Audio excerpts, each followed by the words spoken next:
Part 5। আমাদের মাঝে আলোচক হিসেবে উপস্থিত আছেন আমাদের সকলের শ্রদ্ধেয় ডাক্তার অমরনাথ চক্রবর্তী স্যার। স্যারকে আমি অনুরোধ করব ক্লাসটি শুরু করার জন্য নির্ধারিত বিষয়ে আলোচনা।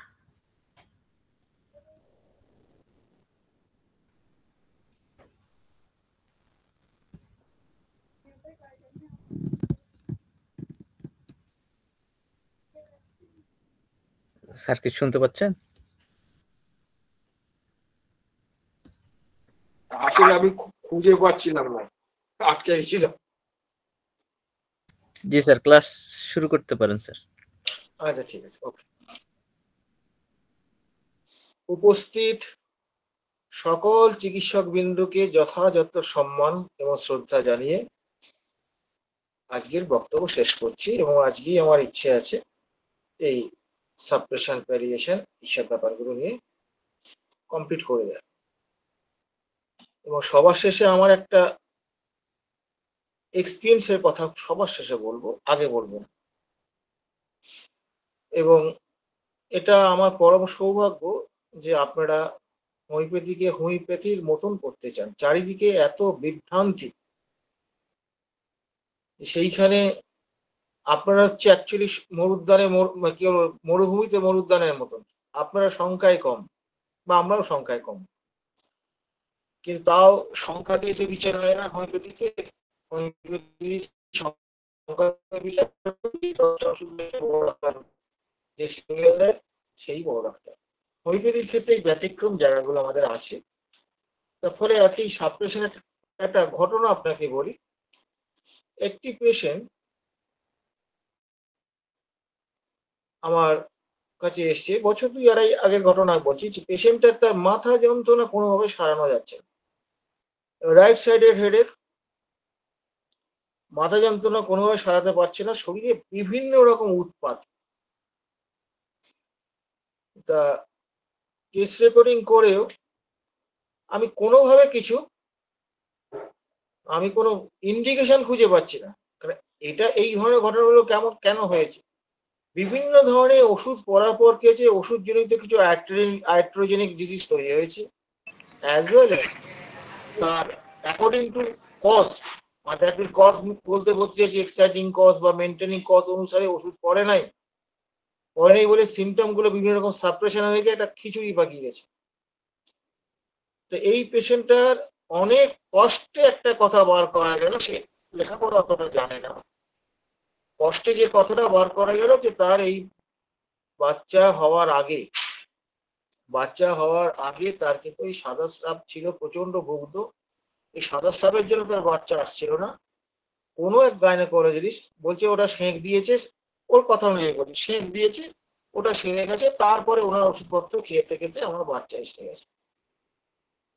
এই কথাটা কিন্তু আমি অনেক কষ্টে বার করেছি। তার ফ্যাক্টরটা কি হয়েছে এখানে, এই যে এক্সাইটিং ফ্যাক্টর হয়েছে এইটা অনুসারে ওষুধ পড়ে নাই, নাম্বার 1। এবং এইখানে এই যে কজটা যেটা আছে, এই কজটাকে এর ডাইনামিক অ্যাকশন চলছে, তো কনস্টিটিউশনাল ডাইনামিক অ্যাকশন তো চলবে। যতক্ষণ না একটা ডাইনামিক মেডিসিন দিয়ে ওটাকে কাটবো ততক্ষণ ওর অ্যাকশন বন্ধ হবে না। এবং তখন আমি এটিএ করে তাকে কস্টিকাম আমি দিলাম। এবং কস্টিকাম দেওয়ার পর ওরে বাবা রে, সিরিজ ওয়াইজ তার সিমটম গুলো সব রিটার্ন করতে শুরু করলো, এবং একটা সময় আলটিমেটলি সে কিওরও হয়ে যায়। তাহলে বোঝা যাচ্ছে কিরকম এই যে শুধু সাপ্রেশন বলতে এই নয় যে আমরা ওষুধ দিয়ে সাপ্রেশন করে ফেললাম, বা পেশেন্ট বিভিন্ন জায়গা থেকে আমাদের কাছে আসার পর সেখানে সাপ্রেশন খুঁজে পাচ্ছি না। একটা কথা মাথায় রাখবেন, যেখানে জটিল ব্যাপার থাকবে সেখানে সাপ্রেশন অবশ্যই আছে। সাপ্রেশন ছাড়া জটিল কিছু তৈরি হয় না। এবং আজকাল সিঙ্গেল মায়াজামের ওষুধ পাবেন না তো, বেশিরভাগই তো মিশ্র মায়াজাম। তার মধ্যে কোনটা ডমিনেন্ট কোনটা লেটেন্ট বা কম ডমিনেন্ট, এইটা আমাদের বিচার করতে হবে। এই যে পেশেন্টটা যেটা আমরা কিন্তু বহুত কষ্টে বার করেছি, তার এখানে যে কটারাইজেশন যেটা হয়েছে, দ্যাট ইজ এটা শেখ বলেছে কথাটা। তা যাই হোক, এই যে ব্যাপারটা হচ্ছে এখানে বার্নিং কনস্টিটিউশনাল এফেক্ট হয়েছে, বার্নিং থেকে হয়েছে। মানে এই জায়গাটাকে যদি আমি কন্ট্রাডিক্ট না করি, এবার বার্নিং এর ক্ষেত্রে দেখুন তার কনস্টিটিউশনাল এফেক্ট, কস্টিকাম একটা খুব গুরুত্বপূর্ণ ওষুধ, বিশেষ করে লং টার্ম মানে আফটার বার্নিং এর পর যদি তার গন্ডগোল যদি সেরকম কিছু কনস্টিটিউশন হয় সেক্ষেত্রে কস্টিকা। এবার দেখুন রাইট সাইডের তার ওই মাথা ব্যথাটা ছিল, এটা তো তার প্রথম থেকেই মাথা ব্যথাটা আছে, ওই জায়গাটা তো বিশেষ কিছু কেউ করতে পারছে না, বরঞ্চ আনুষঙ্গিক লক্ষণ দিয়ে পেশেন্টটাকে নাজেহাল করে ছেড়ে দিয়েছে। ফলে বুঝতেই পারছেন যে হোমিওপ্যাথিক প্রিন্সিপাল অনুযায়ী বা আমাদের লজিক্যাল যে জায়গাটা, যেটা আমি ক্লাসে বারবার বলি, ওষুধ দেওয়ার আগে সবসময় ভাববেন যে এক্সাইটিং কজ পেলেন কিনা, মেনটেনিং কজ পেলেন কিনা, যদি এই দুটো না পান তার সাকসেশন অফ অর্ডারটা পেলেন কিনা সেটা দেখুন, পেস এবং ইন্টেন্সিটি দেখুন। মানে এগুলো না দেখে সবচেয়ে বেটার হয় আপনি যদি পেয়ে যান, মানে কি সিমটম সেইভাবে পেয়ে যায়, পরিষ্কার পেয়ে, সেটা হচ্ছে ভালো। কিন্তু পরিষ্কার সিমটম কজন দেবে আপনাকে আজকালের যুগে? সিমটমে খুঁজে পাবেন। হয়তো দেখা গেল যে সিমটমটা ওষুধের পাচ্ছেন, সেটা হচ্ছে যে কোনো ড্রাগ, হয়তো আজকাল তো জানেন তো ড্রাগের কোনো সীমা নেই, 01, 02, 03, 04 পর 4টে দিয়ে গেল, এইসব খেয়ে ড্রাগ ডিজিজও তো তৈরি হচ্ছে। বহু এরকম ঘটনা হচ্ছে, এবার আপনি কোনটা দেবেন? এইসব ক্ষেত্রে একটা মাথায় রাখতে হবে প্রেসক্রিপশনের ক্ষেত্রে, সেটা হচ্ছে কি যে এই গন্ডগোলটা শুরু হওয়ার আগের সিমটম কি কি ছিল, সেই সিমটমের মধ্যে কোন কোন সিমটম গুলো এত ঝামেলার মধ্যেও এক্সিস্ট করছে, এইটাকে একটা হাতের মুঠে নিতে হবে, নিয়ে এইবার এক্সাইটিং কষ্ট বার করতে হবে। যদি তার পেশেন্টের মধ্যে পান ভালো, নাহলে তার মায়ের ক্ষেত্রে পেলে হতে পারে, এইগুলো আমরা দেখতে, পরিবারের ক্ষেত্রে দেখতে হবে। তাহলে এই একটা আমি বললাম সাপ্রেশনের ঘটনাটা এখানে একটা বললাম আর কি। এবার হচ্ছে কি ডিজিজটা কি, ডিজিজটা হচ্ছে একটা হচ্ছে পারভার্টেড লাইফ প্রসেস। ডিজিজ হচ্ছে পারভার্টেড লাইফ প্রসেস। তাহলে ডিজিজের উপর ওষুধটা যদি আমি দেই, তাহলে এই যে লাইফ প্রসেসের উপর ওষুধটা কি করে হবে? লাইফ প্রসেসের উপর ওষুধ হবে না। লাইফ প্রসেসের উপর ওষুধ যদি না হয় তাহলে তো সাপ্রেশন হবেই, অবশ্যই সাপ্রেশন হবে। এইটা আমাদের বুঝতে হবে যে what is product, what is disease process.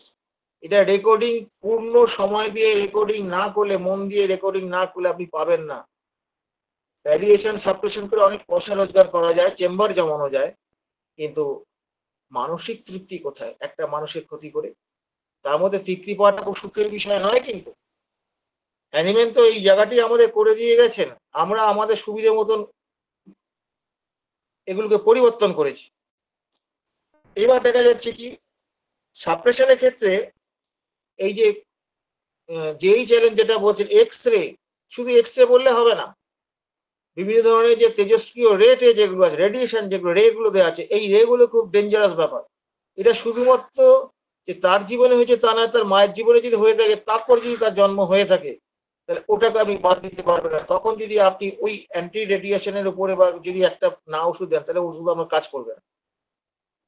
যদিও আমরা প্রথমে কি করি, কনস্টিটিউশনাল যেটা আসে সেটা দেওয়ার চেষ্টা করি, অনেক ক্ষেত্রেই আটকে যাবে। তাহলে বুঝতেই পারছেন যে তাহলে রেডিয়েশন, ওই রেডিয়েশনের উপর একটা ওষুধ দিতে হবে, কারণ ওইটা জেনেটিক্যালি সাপ্রেস হয়ে ওই প্রসেসটা চলছে। এই জায়গাগুলো যদি আমরা না বুঝতে পারি বা এই জায়গাগুলো না খুঁজে যদি আমরা বার করতে পারি, সেটা মহা মুশকিল। এখানে যেই চ্যালেঞ্জ যেটা বলছে সাপ্রেশন কি হবে এই ক্ষেত্রে, হেরিডিটারি ট্রান্সমিশন হয়ে যাবে। আপনি বুঝতে পারছেন সাপ্রেশন করে শুধু পার্টিকুলার রুগীটার ক্ষতি করছে এমনটা নয়, তার পরবর্তী সন্তান বংশধর তাদেরও আপনারা ক্ষতি করছেন। এত বড় ক্ষতি করার অধিকার আপনাকে কে দিয়েছে? কোন নীতিতে এটা হতে পারে? আমরা অনেক বড় বড় কথা বলি, 17 নম্বর অ্যাফোরিজমে আমরা যদি একটু অনুধাবন করি, সেখানে হ্যানিম্যান বড় বড় কথা নিয়ে অনেক কিছু বলেছেন, কিন্তু কার্যকরী ক্ষেত্রে রোগী সারাতে পারছি কত? কেন পারছি না? আমরা কেন মুখ লুকোচ্ছি, কেন মিথ্যে কথা বলছি যে আমরা রুগী সারিয়ে দিয়েছি? হোমিওপ্যাথিতে রুগী সারিয়ে দেওয়ার কথাটা বলা সোজা, কিন্তু ফলো আপ দেখাতে হবে। ফলো আপের কথা বলুন, দেখবেন সব দৌড়ে পালাবে, আর নাহলে আপনাকে গালাগালি করবে। কি বলবে? না হ্যানিম্যান তো সব 6টা সংস্করণ করেছেন অর্গাননের, আরো উনি বেঁচে থাকলে এই সংস্করণগুলো করতেন। সেই কাজটা আমরা করছি, আমরা হচ্ছে গবেষক। কি তর্ক করবেন এদের সঙ্গে? তর্ক করে তো লাভ নেই কিছু। তাহলে বুঝতে পারছেন এই ধরনের সাপ্রেশনের ইতিহাসগুলো যদি আপনারা পান, বিশেষ করে যদি আপনারা রেডিয়েশনের যদি ইতিহাসগুলো যদি পান, তাহলে সেই ক্ষেত্রে কিন্তু সেটা বংশ পরম্পরায় আসতে পারে, কারণ ওগুলো সব সাপ্রেসড করে, শুধুমাত্র পুড়িয়ে দেয় বার্ন এটা নয়, সাপ্রেশনও করে। এইটা কিন্তু JHRN বলছেন যে এটা হচ্ছে মারাত্মক সাপ্রেশন, সবচেয়ে খতরনাক সাপ্রেশন বলেছেন। শুধু কি এই জায়গায় সাপ্রেশন, আমাদের লাইফের মধ্যে দেখুন, আমাদের লাইফের মধ্যে দেখুন বহু ধনী পরিবারে পাবেন যেখানে তার এসি ছাড়া চলে না, এসি ছাড়া গাড়ি ছাড়া চলে না। মানে এই যে মানুষগুলো সব কৃত্রিম ভাবে তারা বাস করছে, কৃত্রিম উপায়ে তারা চলছে, বিভিন্ন রকম কসমেটিক্স মাখছে, বিভিন্ন রকম অনৈতিক কাজের মধ্যে তারা ব্যস্ত থাকছে, অনৈতিক কাজের মধ্যে ব্যস্ত থাকছে। এখানে তার তো ন্যাচারাল যে ইয়েটা, তার যে ন্যাচারাল যে মেন্টাল স্ট্যাটাসটা, সেটা তো ইয়ে হচ্ছে, সাপ্রেশন হচ্ছে। তো আমি টাকার লোভে আমি শয়তানের সঙ্গে ভাব করছি, আমার লোভটা আছে, এটা সোরা ঠিকই আছে, কিন্তু কথা যে তখন আমার অন্যান্য ইয়েগুলো সেগুলো তো খোঁজা পাবে, এটা করা উচিত হচ্ছে, না না করতে হবে না, টাকা পাবো না। এই যে দ্বন্দ্ব মনের মধ্যে, সবসময় দ্বন্দ্বের মধ্যে আমরা ভুগছি, এগুলো কি রোগ তৈরি করবে না? এগুলোকে ভেক্সেশন বলা হয়, জ্বালাতন। হ্যানিম্যানের কথাগুলো জ্বালাতন, এটা হচ্ছে one of the best causes of disease. তাহলে আমরা যদি এগুলো না বার করতে পারি, তাহলে প্রতিনিয়ত সাপ্রেশন হয়ে যাচ্ছে। এই সাপ্রেশন মানে সবসময় যে ওষুধ দিয়েই হবে এমনটা নয় কিন্তু, ফলে আমাদের চিকিৎসা করতে গেলে কিন্তু এইগুলো একটু ভাবতে হবে। হ্যানিম্যানের একটা কথা এখানে আমাকে উল্লেখ করতে বাধ্য হচ্ছি, সেটা হচ্ছে কি, তিনি কি বলেছেন, that without a knowledge of that threefold origin and the homeopathic remedies, the successful treatment of chronic disease is absolutely impossible. Threefold origin মানে সোরা সিফিলিস সাইকোসিস। এবার এইগুলোকে এড়াবার জন্য বিভিন্ন মেথড আছে, সেগুলো আমি ঢুকছি না সেখানে। তাহলে এখানে এইটা এবং হোমিওপ্যাথিক রেমেডির যদি আপনার যদি নলেজ না থাকে, তাহলে আপনি কোনোদিন ক্রনিক ডিজিজ সারাতে পারবেন না।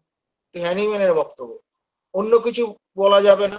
এখানে অনেক রকম গল্প আছে, মাদারের গল্প আছে, বায়োকেমিক প্রিন্সিপাল আমাদের সঙ্গে মেলে না। ওখানে ডেফিসিয়েন্সি প্রিন্সিপাল বলে, এখন তো ল্যাবরেটরি অনেক উন্নত হয়ে গেছে, কটা ডেফিসিয়েন্সি দেখাতে পারে যারা দেখাতে পারবে না। এবং প্রত্যেকটা বায়োকেমিক মেডিসিন হোমিওপ্যাথিকরণ করা হয়েছে ব্যাক কুকিং এর মাধ্যমে।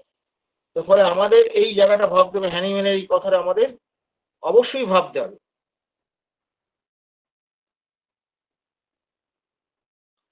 এইবার হচ্ছে কি, এই যে সাপ্রেশন গুলো কখন হয়েছে, আমি একটা ডিজিজে ভুগছি, আমি একটা পেশেন্টকে কি দেখতে পাচ্ছি না, পেশেন্টটা ধরুন সে খুঁতখুঁটে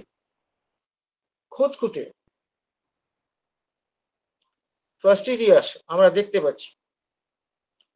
এই যে ফাস্টিডিয়াস দেখতে পাচ্ছি, আমরা ফাস্টিডিয়াস লিখলাম, কিন্তু এর ফাস্টিডিয়াস পেলো কোথা থেকে? ফাস্টিডিয়াস তো সিঙ্গেল মায়াজমের ব্যাপার না, এটা সোরা সাইকোসিসের মিলন। কোনো কোনো ক্ষেত্রে শরীর ম্যানিফেস্টেশনটা বেশি থাকে, সেক্ষেত্রে তার ভয়টা বেশি থাকে, ভয়ের বসে সেই এই গন্ডগোলগুলো করে, ভয় বাদে ইনফেকশনের ভয় বা রোগ হবে এই ভয় থেকে সে কিন্তু ধোয়াধুয়ি করে। আবার যেখানে সাইকোসিসের ব্যাপারটা থাকবে, সেখানে ভয়টা কম থাকবে, সেখানে কি করবে সে, না এটা ঠিক পরিষ্কার হলো না, অবিশ্বাস থেকে। তাহলে বুঝতে পারছেন যে ওই একই সিমটমের মধ্যে কখনো সোডা ডমিনেন্ট, কখনো সাইকোসিস ডমিনেন্ট। তাহলে আপনি যখন ওষুধ দেবেন, যদি সাইকোসিস ডমিনেন্ট হয় আর আপনি অ্যান্টিসোরিক ওষুধ দিয়ে দিলেন, তাহলে কি ঘটনাটা হবে, সোডাটা আপনার চেপে যাবে, এবার সাইকোসিস সিমটম গুলো সব আসতে শুরু করবে।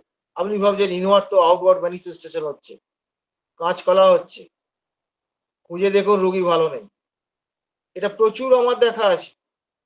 আমি আবার বলছি, আপনার ধরুন সাইকোটিক ডমিনেন্ট পেশেন্ট আছে, আপনি তাকে কি করলেন এটা বুঝতে পারলেন না, এরকম একটা সিমটম দিয়ে আমি বোঝালাম, কিন্তু আরো সিমটম তো নিশ্চয়ই আছে। কিন্তু কথা হচ্ছে আপনি দিলে কি হবে, এই সোডা সিমটম গুলো কমে যাবে, সোডা রিলেটিং প্রসেস হবে, পরবর্তী সাইকোসিসটা উঠে আসবে। আপনি ভাবছেন যে change of plan of treatment, আপনি তো খোঁজ করে দেখুন না পেশেন্টটা ভালো আছে। পেশেন্টকে ভালো আছে এটা বুঝবো কি, কতগুলো জিনিস বোঝার আছে, ভালো আছে বা ভালো হবে। ভালো আছে বলে তার উইল আর আন্ডারস্ট্যান্ডিং এ দেখবো বোধ শক্তি এবং তার ইচ্ছে শক্তির কোনো পরিবর্তন হয়েছে কিনা, এটা দেখতে হবে। এবার হচ্ছে কি এলিমিনেটিং প্রসেস, তার কোনো এলিমিনেটিং প্রসেস চালু হয়েছে কিনা। এবার এলিমিনেটিং প্রসেস দেখা গেল তার বিভিন্ন ধরনের আঁচিল বেরোচ্ছে, আমরা তো আনন্দে আছি, সাইকোসিস বেরিয়ে আসছে, পেশেন্টকে জিজ্ঞেস করে দেখা যাচ্ছে তার কোনো ইমপ্রুভমেন্ট নেই, বরঞ্চ খারাপ হয়। এরকম ঘটনা আমরা দেখেছি। আমরা এমন ঘটনা দেখেছি সাইকোটিক শরিক পেশেন্ট তাকে তাকে কি করেছে, না সরি হ্যাঁ শরিক পেশেন্ট তাকে কি করেছে, ভুল করে অ্যান্টিসাইকোটিক দিয়ে বসে আছে। দেওয়ার পর কি ঘটনাটা হয়েছে, অ্যান্টিসাইকোটিক দেওয়ার পর তার সাইকোটিক যে সিমটম গুলো সেগুলো চলে গেছে, চলে গিয়ে শরিকগুলো ওর ফ্রন্টে চলে এসছে। শরিকের মধ্যে দেখা যাচ্ছে তার চুলকানি ফুলকানি সবকিছু এসছে, এগুলো বেরোলে তো ভালো থাকার কথা, পেশেন্ট মোটেই ভালো নেই। এইবার তো আপনি পাসদার হয়ে যাবেন, কারণ আপনার তো একটা বদ্ধমূল ধারণাই আছে যে স্কিনে যদি কিছু বেরিয়ে আসে তাহলে ভালো হবে পেশেন্ট। হ্যাঁ ভালো হয় তো, লফুলি যদি বেরিয়ে আসে, তাহলে এখানেও আপনি তো সাবপ্রেশন করে ফেলছেন। তাহলে বুঝতেই পারছেন এই যে ডায়নামিক মেডিসিন গুলো যেগুলো আছে, ডিপেক্টিভ মেডিসিন গুলো যেগুলো আছে, এইগুলো কিন্তু আপনার যেমন কিউরেটিভ হতে পারে, পেশেন্টের কাছে সাপ্রেসিভ হতে পারে। ফলে খুব কনফার্ম না হয়ে ওষুধ দেওয়া কিন্তু খুব ক্রিমিনাল অ্যাক্ট।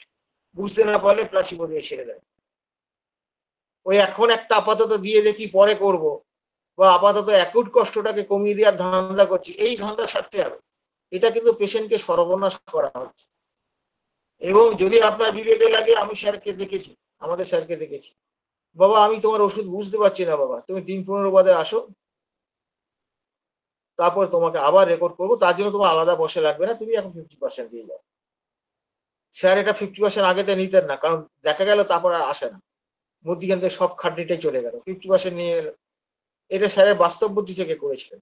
এবং পরবর্তীকালে আবার রেকর্ডিং করে সময় দেওয়া হলো, দেওয়ার পর তারপরে তার প্রেসক্রিপশন হলো।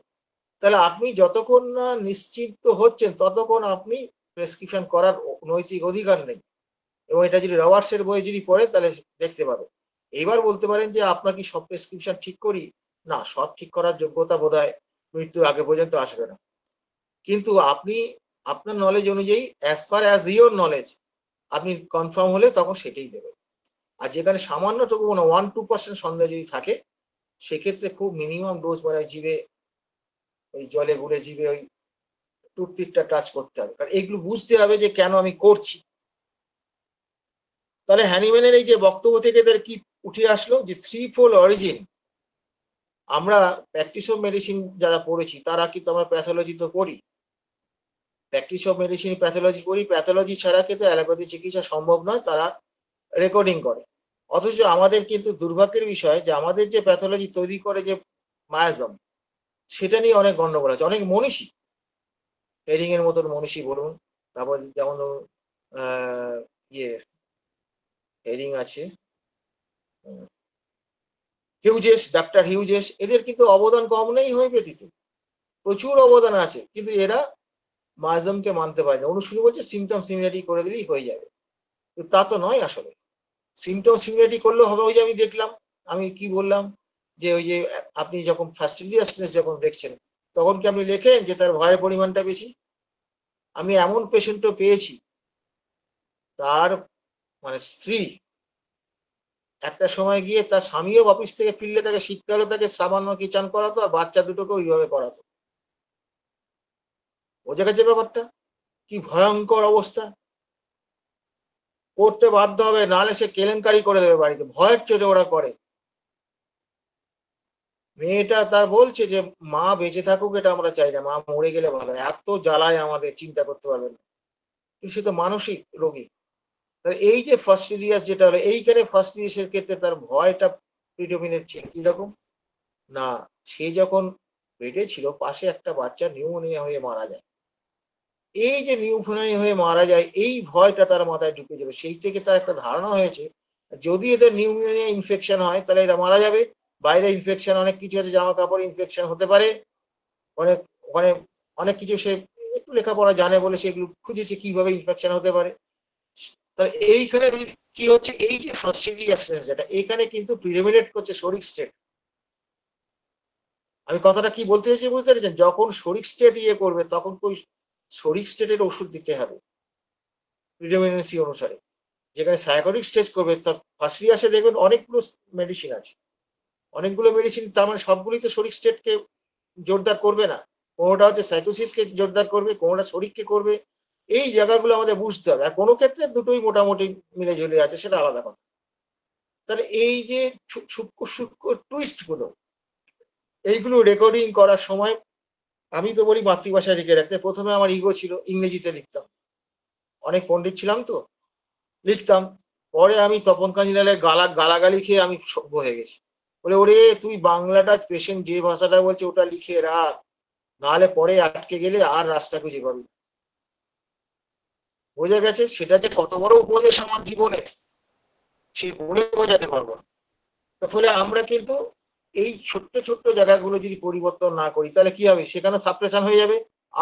আপনি তো বলে হ্যাঁ সিমটম নিয়েছি, এভালুয়েশন করেছি। আরে এভালুয়েশন করলে কি সব ঠিক হবে না? সিমটমের এই যে জায়গাগুলো, এগুলো কি করে বুঝবে? এই যে ছোট্ট ছোট্ট জায়গাগুলো মিক্স পায়খানার ক্ষেত্রে এগুলো ধরবেন কি করে? তাহলে কি হলো?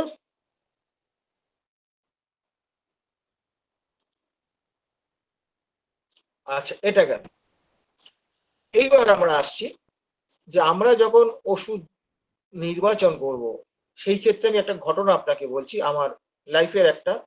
ও ও বাবা, আমি এটা খুলতে ভুলে গেছি, ভুলেই যাচ্ছি। কি লোক আমি!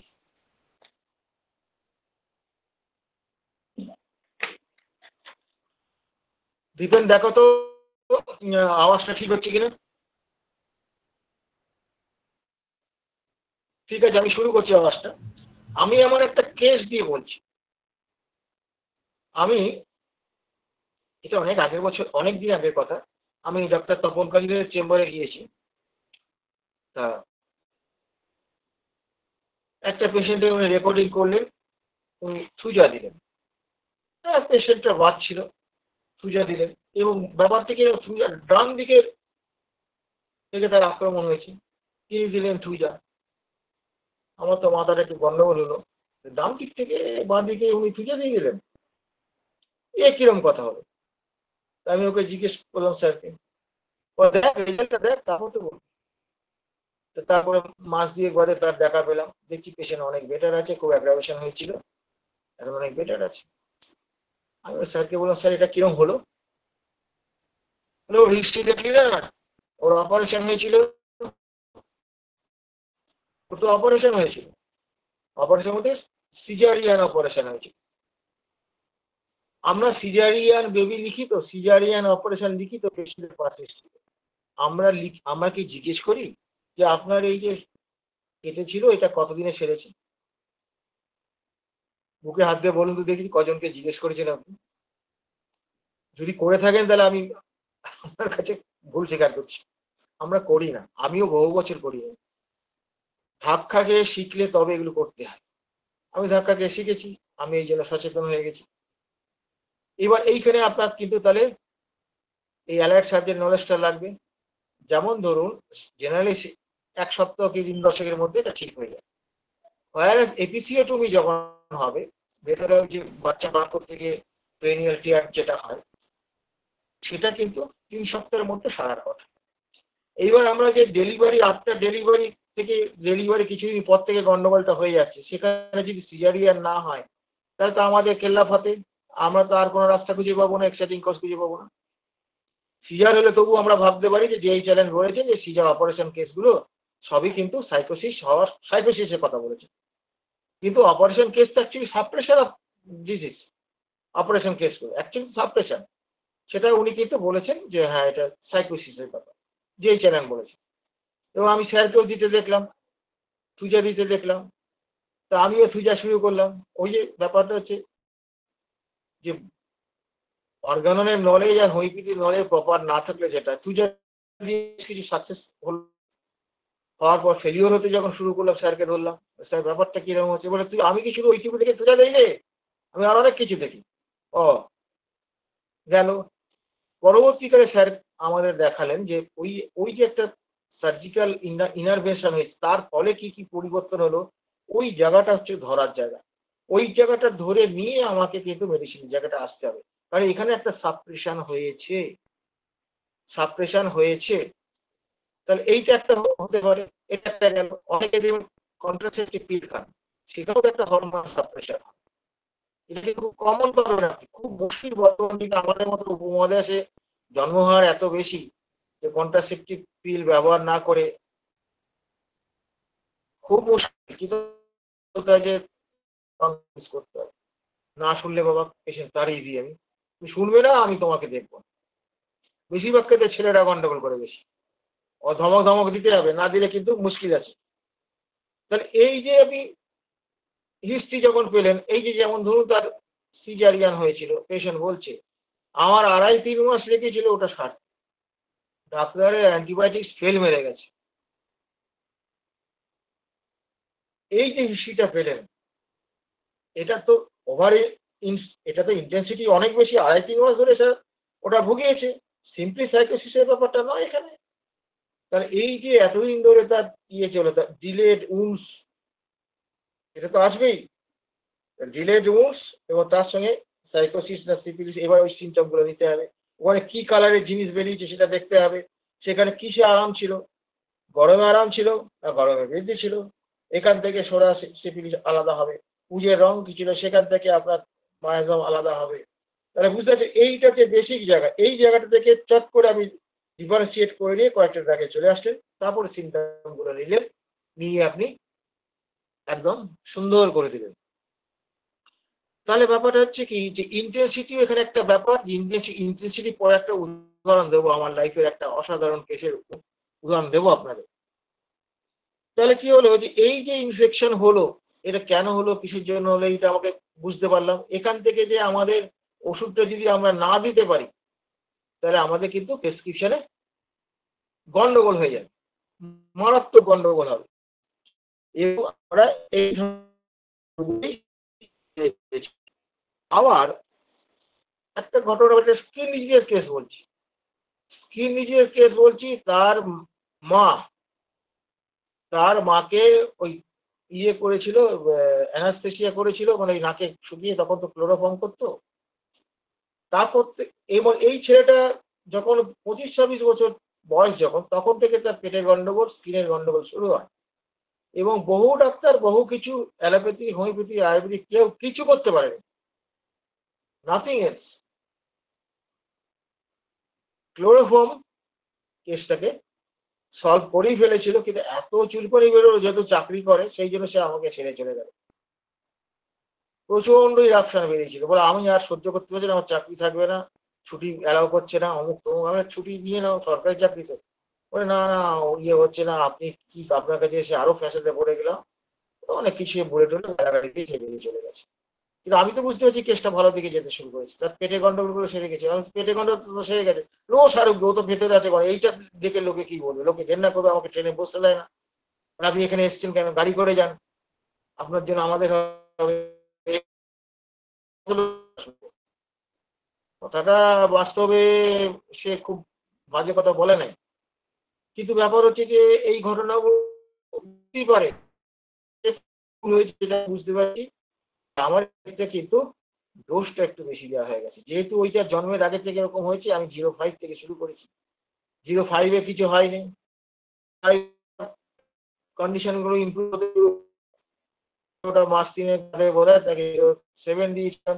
ওই আমি বলেছিলাম যে বাড়তে শুরু করলে বা কমতে শুরু করলে পরে ইয়ে করবে। এবার ও কি করেছে, যেই বাড়তে শুরু করেছে, হোমিওপ্যাথি তো বাড়ে, ওর বাবা বলছে হোমিওপ্যাথি বাড়ে, বাড়তে দে বাড়তে দে, আরো কয়েকটা খাও, ডাক্তার আমার কাছে সে করেছে, এবার সিভিয়ার অ্যাগ্রাভেশন হয়ে গেছে।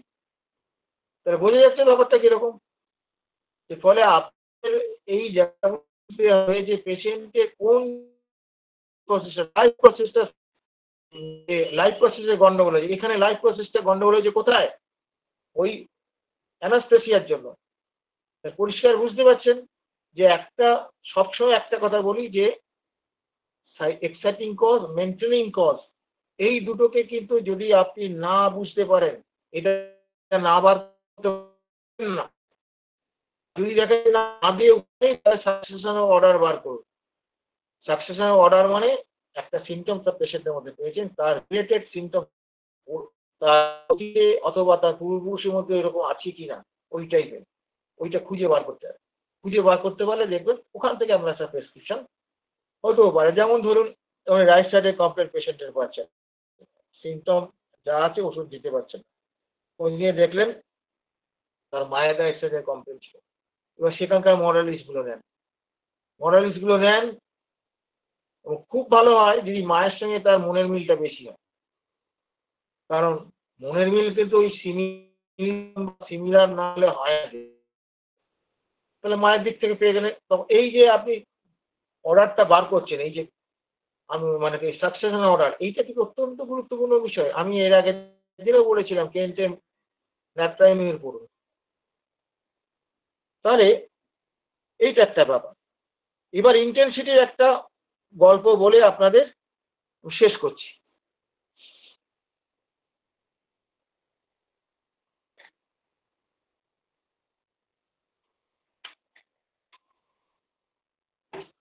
কুড়ি একুশ বছরের একটি মেয়ে ধরে আছে, আর কোনোরকমটা মানে কি রাস্তা উঁচু হয়ে গেছে, তো উপর থেকে নিচে কষ্ট করে সে নামিয়ে গিয়ে আমার বেঞ্চিতে সে বসেছে। বেঞ্চিতে বসে হ্যাঁ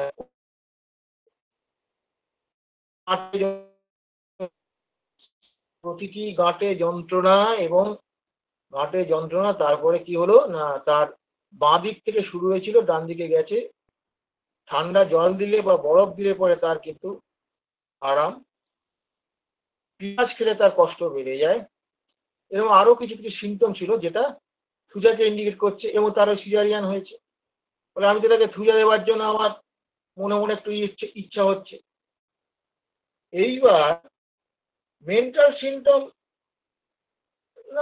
না, ওর সহানুভূতি আছে, না খুব ভালোই সহানুভূতি আছে, কিন্তু আমি এটাকে কজেটিভ ফ্যাক্টর ধরে আমি ভাবছি বছরে প্রায় বছর বছর 1 বছর কি 1.5 বছরের মধ্যে দ্রুত এইভাবে তাকে করেছে। এটা তো দ্রুত বলা যাবে না, স্লোলি পঙ্গু করেছে। এখানে সাইকোসিস তো আছে, তাহলে এখানে সাইকোসিস এক্সট্রাক্টিং ফ্যাক্টরটা তো পাচ্ছি আর। তা আমার স্বভাব হচ্ছে কি আলাদা করে একটু জিজ্ঞেস করা জটিল ক্ষেত্রে। আমি তার স্বামীকে ভাইকে বললাম তোমরা একটু বাইরে যাও বাবা, আমি এই মেয়েটির বলতে বলছি দেখো মা, সারাতে হবে বলে আমি সব বলছি।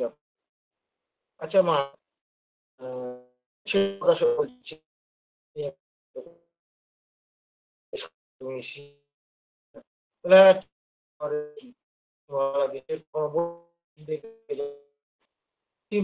ভালো কথা।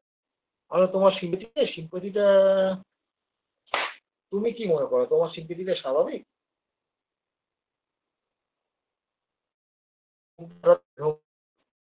আমি ধরো ডাল কুচ কালা হয়, আমি বলছি বলো কি ব্যাপার, তখন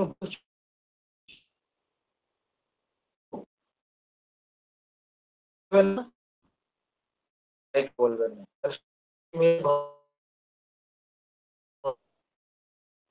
পাড়ায় থাকতে পারবো কিনা বলা মুশকিল।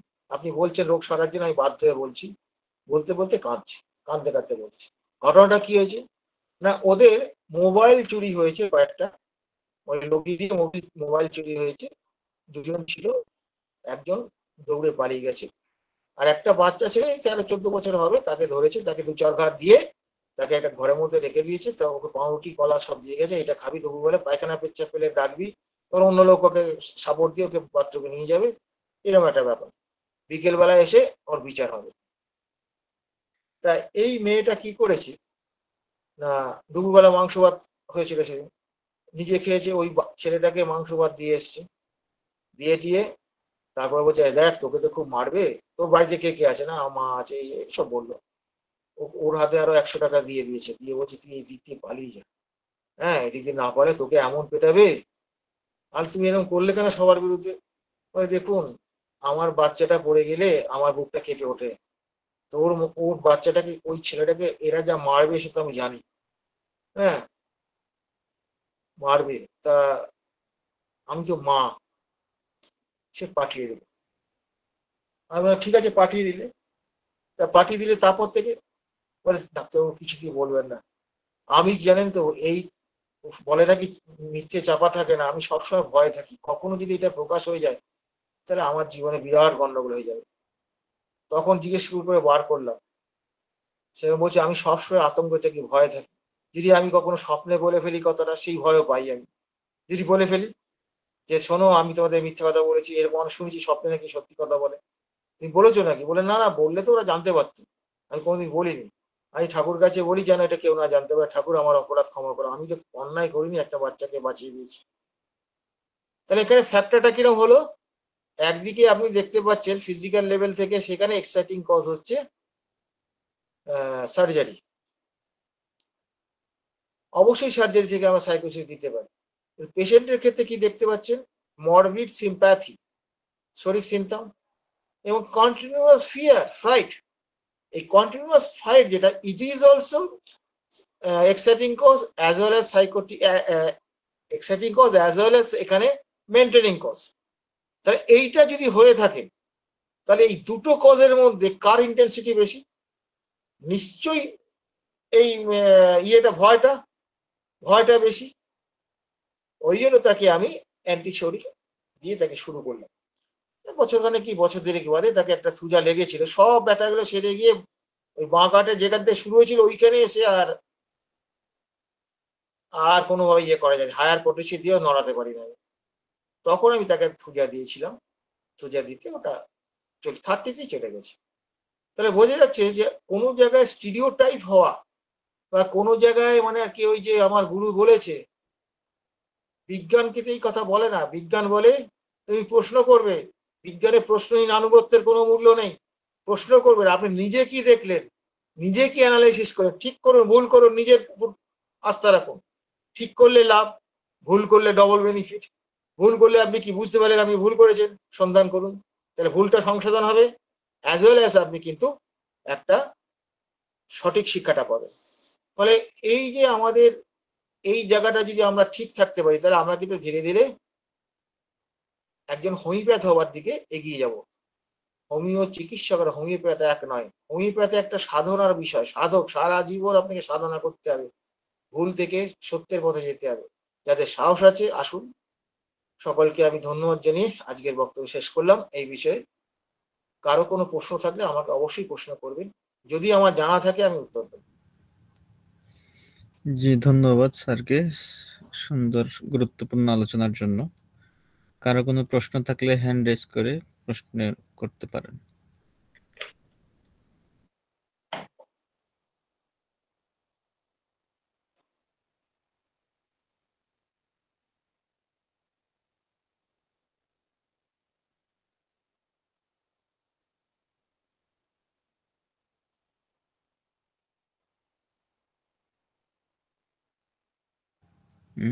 সম্ভবত কারো কোনো প্রশ্ন নাই।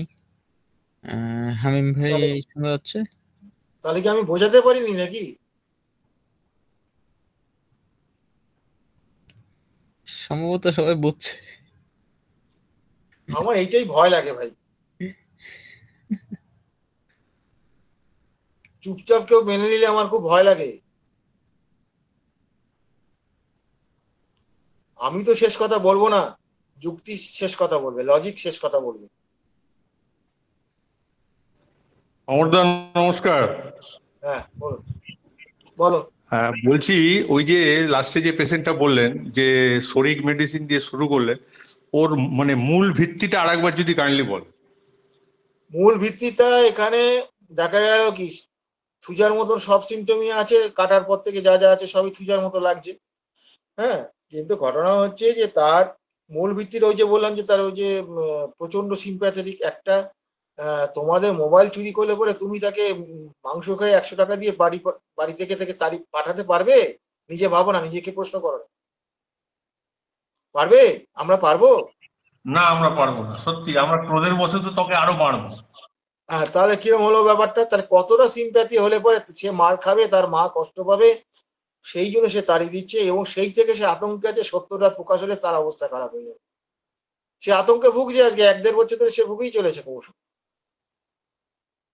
বোঝা গেছে ব্যাপারটা? হ্যাঁ বোঝা গেছে, ধন্যবাদ দাদা। তাহলে এই যে দুটোর মধ্যে ইন্টেন্সিটি কোনটা বেশি? ওই কাটার ইন্টেন্সিটিটা বেশি, ওটা তো একটা এক্সাইটিং কজ। আর এখানে কন্টিনিউয়াস ফাইটেড, কন্টিনিউয়াস, শুধু ফাইট নয়, কন্টিনিউয়াস ফাইটেড, এটাও তো ইন্টেন্সিটি। কোনটা বেশি ইন্টেন্সিটি? হ্যাঁ, কিন্তু শরিক সিমটম গুলো বেশি প্রমিনেন্ট। হ্যাঁ, শরিক সিমটম না, শরিক এক্সাইটিং কজ হচ্ছে প্রমিনেন্ট। শুধু শরিক সিমটম হলে হবে না, এক্সাইটিং কজটাকে গুরুত্ব দিতে হবে। দুটো এক্সাইটিং কজ তো। স্যার বুঝে একটা গেছে? স্যার একটা কথা জিজ্ঞেস করি। স্যার প্রণাম, হ্যাঁ। নমস্কার। বলছি যে আপনি যেটা বললেন যে তার যে মেন্টাল যে ব্যাপারটা দেখালেন যে সে এতটাই সহানুভূতিশীল যে বাচ্চাটাকে ছেড়ে দিল 100 টাকা দিয়ে এবং মাংস ভাত খাইয়ে। তো এটার কোনো গুরুত্ব নেই এইখানে? এই জায়গাটা কি কোনো আমাদের হাইলাইট করছে না? না না, শুধু ওইটুকু দিয়ে আমি সেটা অ্যান্টিশরিক দেবো না তো। আমি বারবার প্রথম থেকে একটা কথা বলি, আমি সেটা হচ্ছে কোনো প্রেসক্রিপশন করতে গেলে তার এক্সাইটিং ফ্যাক্টর বা মেনটেনিং কস্ট মিনিমাম থাকতেই হবে। সেটা যদি না থাকে শুধুমাত্র সিম্প্যাথি থেকে ওষুধ দেবো কেন আমি? আচ্ছা আচ্ছা, মনের উপরে গুরুত্ব তাহলে এটা খুঁজে বার করতে হবে তো আপনাকে, খুঁজে বার করতে হবে কোথায় আছে, কার মধ্যে আছে। তার মধ্যে আছে না তার অতীতে আছে না তার পূর্বপুরুষের মধ্যে আছে, এই জায়গাটা তো বার করতে হবে। আপনি তো অ্যাকর্ডিংলি কজ যদি না ওষুধ দিতে পারেন তাহলে প্যালিয়েশন সাপ্রেশন হবে তো। সাপ্রেশন তো আজকাল আমরা হোমিওপ্যাথির ডাক্তাররা প্রচুর করছি তো, প্রচুর করছি, এবং সেটা বড় ডেঞ্জারাস, অ্যালোপ্যাথির থেকেও ডেঞ্জারাস বেশি। এইটা বললে রাগ করবে আমার উপরে। আমি কি আপনাকে বোঝাতে পেরেছি? আপনাকে বোঝাতে পেরেছি কি? 100% আচ্ছা, ঠিক আছে, ঠিক, ঠিক আছে, অমরদা ঠিক আছে, 100% ঠিক, আমরা সাপ্রেশন করছি। ঠিক আছে স্যার, ঠিক আছে। ডাক্তার আশিস কুমার, আপনাকে কি বোঝাতে পেরেছি আমি, না আপনার কোনো প্রশ্ন আছে আরো? Thank you sir. না না না, ঠিক আছে ঠিক আছে। আমি এক্সাইটিং ওটাকেও ভেবেছি, এটাও তো একটা ফ্যাক্টর, তার মনের ব্যাপারটা যে সে যে এতটা কাইন্ডফুল, গুরুত্ব নেই সেটা ভাবলাম যে এটার উপর গুরুত্ব তো দেওয়া গেল না, তার ওই এক্সাইটিং ফ্যাক্টরটার উপরে গুরুত্বটা বেশি দেওয়া হলো। ঠিক, এখানে দুটো এক্সাইটিং কজ আছে, এবার তার মধ্যে কোনটা বেশি শক্তিশালী বা ইন্টেন্সিটি বেশি, হ্যাঁ এইটা হ্যাঁ, তো ঠিক আছে, দেখতে হবে। বুঝতে পেরেছি বুঝতে পেরেছি বুঝতে পেরেছি স্যার, থ্যাংক ইউ। পাবেন এগুলো, আপনি পেশেন্টকে সময় দিলে পেশেন্ট আপনাকে দেবে এগুলো। আর কোনো প্রশ্ন?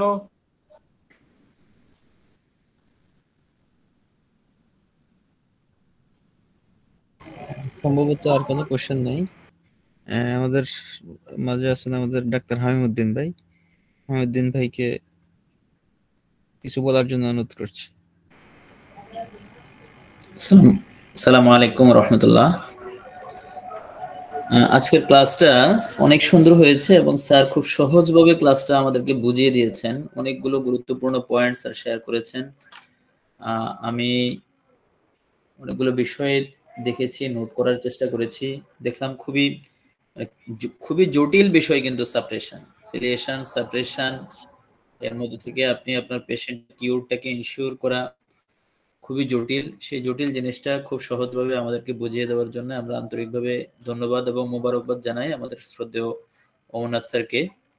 তো আজকের ক্লাসের উপরে আর কোনো প্রশ্ন নেই, বেশ রাত হয়েছে। আমরা আর যদি কারো কোনো প্রশ্ন না থাকে স্যারের অনুমতি নিয়ে আমরা শেষ করতে পারি। স্যার আজকে কি সাপ্রেশনের পার্টটা শেষ করলাম আমরা নাকি?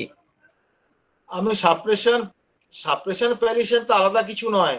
সাপ্রেশনটা হলে পরে, প্যালিয়েশন হলে পরে ওটা ফিরে আসবে, হ্যাঁ, আর সাপ্রেশন হওয়ার পরে অন্য রোগ তৈরি করবে, এই তো ব্যাপারটা। প্যালিয়েশন, আপনার তো প্যালিয়েশন বা কিউরেটিভ মেডিসিন যেহেতু দেবেন, সব ক্ষেত্রেই তো সিমিলার সদৃশতম ওষুধ দিতে হবে, আলাদা কোনো তো প্রসেস নেই। জি স্যার, জি স্যার, আমরা এই টপিকসের উপরে আপনার আলোচনা। আর প্যালিয়েশনের ব্যাপারটা কি, যেখানে ধরুন লাইফ অ্যান্ড ডেথ কন্ডিশন বা কিছুদিন পরে পেশেন্ট মারা যাবে, সেখানে তো আপনাকে প্যালিয়েশন করতেই হবে। সেখানে আমি কি ওর বা সেখানে সাপ্রেশন হিসেব করলে হবে? আপনি একটা ক্যান্সারের পেশেন্ট পেয়েছেন, পেশেন্টটা ভীষণ কষ্ট পাচ্ছে, কোনো ইঞ্জেকশনে কোনো কিছুতে কমছে না, আপনি ওষুধ দিয়ে তাকে কি করবেন? যদি 25% কমাতে পারেন, সেটাই হচ্ছে তার ক্ষেত্রে অনেক। 50% কমাতে পারলে অনেক বেশি হয়ে যাবে।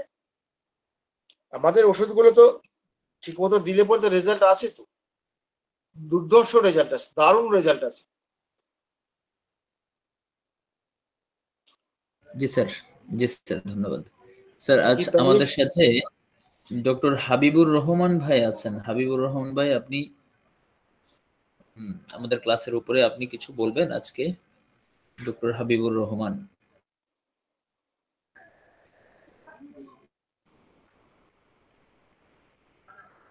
আচ্ছা, আমাদের সাথে আছেন ডক্টর মকসুদ বিল্লাহ ভাই, Ibne Sina medical college hospital কল্যাণপুরের medical officer. Doctor Maksud Billah ভাই। আসসালামু আলাইকুম রহমতুল্লাহ। শোনা যাচ্ছে? আসসালামু রাহমাতুল্লাহ। জি ভাই, স্যারের আজকে ক্লাসটা শুনলাম, এটা আমাদের জন্য খুবই একটা ইফেক্টিভ ক্লাস। আমরা আসলে এই ভুলগুলাই বেশি করি এবং এই ধরনের এক্সাইটিং কজগুলো আইডেন্টিফাই করা আমাদের জন্য আসলেই একটা মুশকিলের বিষয়। স্যারে যেহেতু আজকে বিষয়গুলো একদম ধরে ধরে আমাদেরকে শিখাইলো, এই ধরনের ক্লাসগুলো আমাদের জন্য খুবই ইফেক্টিভ এবং খুবই দরকার। স্যারকে এই জন্য অসংখ্য ধন্যবাদ একটা ক্লাস উপহার দেওয়ার জন্য। ক্লাসটা খুবই সুন্দর ছিল এবং খুবই ইন্টারেস্টিং হয়েছে। স্যারকে আবারও ধন্যবাদ জানাচ্ছি। আসসালামু আলাইকুম রহমতুল্লাহ। ওয়ালাইকুম আসসালাম রহমতুল্লাহ। আমরা আজকের ক্লাসের উপরে আমাদের সঞ্চালক মাঝে মধ্যে আমাদের সঞ্চালনায় আসেন এবং বাংলাদেশ বেতারের নিউজ প্রেজেন্টার রোমানা রুমি, আজকের ক্লাসের উপরে আপনার কোনো বক্তব্য আছে? আসসালামু আলাইকুম। হামিম স্যার ভালো আছেন? জি জি, আলহামদুলিল্লাহ ভালো আছি। জি, আমি আন্তরিক ধন্যবাদ জানাচ্ছি অমরনাথ স্যারকে। স্যার অত্যন্ত চমৎকার ভাষায় এবং সাবলীল ভাষায় আমাদেরকে বুঝিয়েছেন। মুগ্ধ হয়ে শুনলাম। স্যার, আপনাকে আন্তরিক ধন্যবাদ এবং কৃতজ্ঞতা। চমৎকার হয়েছে ক্লাস।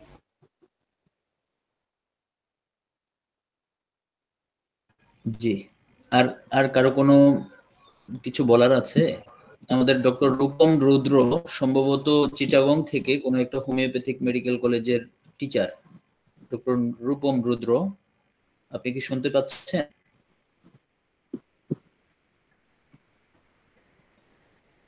আচ্ছা, আসলে আমি এই ক্লাসে অনেক গ্যাপ ছিল, এখন আমাকে অ্যাটেন্ড নেওয়ার জন্য আমাদের শ্রদ্ধেয় স্যার অমরনাথ স্যারকে অনেক আজকে ক্লাসে আমি অবশ্যই মাঝখানে ঢুকেছিলাম, লাস্টে যে শুনেছি অনেক সুন্দর হয়েছে, ভবিষ্যতে শুনবো এই আশা রেখে আমি আমার বক্তব্য শেষ করছি। সবাইকে ধন্যবাদ। জি, ধন্যবাদ সবাইকে। যারা আছেন সবার ফিডব্যাক নিলে ভালো হতো। তো আমরা রাত অনেক হয়ে গিয়েছে। ডক্টর জয়ন্ত বিশ্বাস স্যার আছেন। জয়ন্ত বিশ্বাস স্যার, আপনি কিছু বলবেন? আপনি সুস্থ আছেন নাকি? হ্যাঁ, না, আমি এখনো কমপ্লিট সুস্থ হইনি, তবে স্যারের ক্লাস শুনলাম, অসাধারণ ক্লাস। আর স্যারের ক্লাস মানেই নতুন নতুন কিছু শেখা, খুব ভালো লেগেছে। এমনি আমার এখন অসুস্থ, তো কথা বলাটা মানে বেশি কথা বলতে পারবো না। হ্যাঁ, লাং ইনফেকশন আছে। আমি এটুকু বলি শেষ করলাম। খুবই ভালো ক্লাস। জি, আপনাদের সবার থ্যাংক ইউ। আন্তরিক ফিডব্যাক শুনে সত্যি ভালো লাগছে আমার কাছে। আমাদের এই সুন্দর আয়োজনে আপনারা জয়েন করেছেন। স্যারের কাছ থেকে আমরা যে মণিমুক্তগুলো আজকে আহরণ করলাম, আশা করছি আমাদের প্র্যাকটিস জীবনে এটা আমাদেরকে অনেক দূর এগিয়ে দিবে। সঠিক হোমিওপ্যাথিক চর্চার জন্য প্রয়োজন একজন সঠিক হোমিওপ্যাথিক চর্চার প্রশিক্ষক। তো আমাদের শ্রদ্ধেয় অমরনাথ স্যার আমাদের অর্গানন এবং chronic disease philosophy, mathematical, homeopathic science নিয়ে যে অভিজ্ঞতা এবং জ্ঞান অর্জন করেছেন, তার থেকে আমাদেরকে মাঝে মধ্যে এইভাবে দিচ্ছেন, আমরা নিচ্ছি, অনেক উপকৃত হচ্ছি। স্যারের জন্য দোয়া করি এবং স্যারের জন্য আমরা শুভকামনা রাখি। আশা করছি আবার স্যার আমাদের সাথে থাকবেন এবং আমাদের পরবর্তীতে কোনো একটা টপিকের উপরে আবার স্যার আলোচনা করবেন, আমাদেরকে শেখাবেন। আমরা শেখার জন্য অপেক্ষায় আছি। সবাইকে ধন্যবাদ। আচ্ছা, স্যার, আপনি যদি আমি প্যালিয়েশন নিয়ে যদি আলোচনা চান আমি করতে পারি, আমার কোনো অসুবিধা নেই। না স্যার, আলোচনা মোটামুটি হয়েছে, আমরা বুঝতে পেরেছি। আপনি যদি মনে করেন যে কোনো কিছু বাদ পড়ে গিয়েছে এর মধ্যে থেকে আমাদের জন্য মানে আরো বেশি হেল্পফুল হবে, তাহলে আপনি স্যার আরো একটা ক্লাস কন্টিনিউ করতে পারেন, তাহলে আমরা না না টপিকসটা চেঞ্জ করতে পারি। সেটা আমার মনে হয় না। জি জি, তাহলে স্যার আমরা টপিকস চেঞ্জ করে নেক্সট মান্থে আমি হ্যাঁ, কথা বলে নিব ওকে, আরেকটা আচ্ছা, চমৎকার টপিকস ওকে, উপরে ইনশাআল্লাহ। সবাইকে তাহলে আমরা ধন্যবাদ জানাই। আপনারা জানেন ন্যাশনাল হোমিওপ্যাথিক ডক্টরস ফোরাম, আমাদের সরকারি হোমিওপ্যাথিক মেডিকেল কলেজের কিছু ডক্টর মিলে আমরা এই প্ল্যাটফর্মটা কন্টিনিউ করি এবং এর মাধ্যমে আমরা সঠিক হোমিওপ্যাথিক চর্চা বিকাশ আরো যাতে বেশি হয়, যাতে বেশি ডক্টররা ক্লাসিক্যাল প্র্যাকটিস করে, সিঙ্গেল মেডিসিন দিয়ে ট্রিটমেন্ট করে, মিনিমাম ডোজ প্র্যাকটিস করে, সিমিলার মেডিসিন প্রেসক্রিপশন করে, এই বিষয়গুলোর উপরে আমরা গুরুত্ব দিয়ে থাকি। আমাদের যারা প্রশিক্ষক আছেন তারাও ঠিক হোমিওপ্যাথিক প্রিন্সিপাল মেনে ট্রিটমেন্ট করেন। তো আমাদের প্রত্যেক মঙ্গলবার এবং শুক্রবারে আমাদের রাত 10টা থেকে ক্লাস হয়। আপনাদের সবাইকে আগামী ক্লাসগুলোয় আন্তরিকভাবে স্বাগতম জানিয়ে আপনাদের সবার জন্য শুভকামনা রেখে আজকের ক্লাস এখানে আমরা শেষ করছি। আসসালামু আলাইকুম ওয়া রাহমাতুল্লাহি ওয়া বারাকাতুহু।